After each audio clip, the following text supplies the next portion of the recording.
இந்த படிக்கட்டு அமைக்கக்கூடிய தன்மை வந்து இந்த செவ்வாயினுடைய திக்கில் தெற்கு பக்கமாக படிக்கட்டு வச்சாங்கன்னு வச்சுக்கோங்களேன், அது பிரச்சனையை கொடுக்கக்கூடிய தன்மை வாஸ்து அது சம்மந்தப்பட்ட நிகழ்வுகளில் பிரச்சனை இருக்குமான்னு இருக்கும்னு சொல்லலாம்.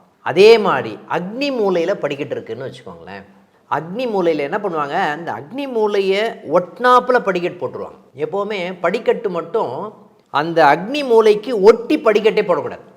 ஓகேங்களா? ஒட்டி படிக்கட்டு போட்டாங்க அப்படின்னு சொன்னாவே அது சம்மந்தப்பட்ட நிகழ்வுகள் அவங்களுக்கு பிரச்சனை கொடுக்கக்கூடிய, யார் பெண்ணுக்கு பிரச்சனை கொடுக்கக்கூடிய தன்மை ஏற்படக்கூடிய நிகழ்வுகள் இருக்கான்னு இருக்குன்னு சொல்லலாம். இதை முன்னாடியே கேட்டுட்டாங்கன்னு வச்சுக்கோங்களேன், நம்ம அதுக்கு தகுந்த மாதிரி சொல்லிக்கலாம்.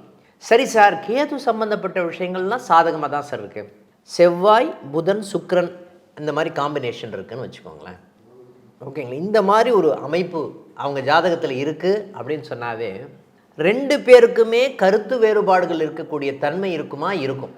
ஆனால் இது எந்த பாவத்தில் இருக்கிறதுன்றதை பொறுத்து தான் வீடே அமையும்னு சொல்லுவேன்.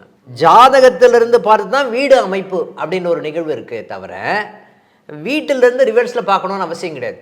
அந்த மாதிரி ஒரு பிரிவு இருக்குது. இந்த செவ்வாய் கேது சுக்கிரன், இதே செவ்வாய் கேது சுக்கிரன் மேஷ ராசியில் இருக்கிறது அப்படின்னு சொன்னால் அதனுடைய பாதிப்பே இருக்காதுன்னு சொல்லலாம்.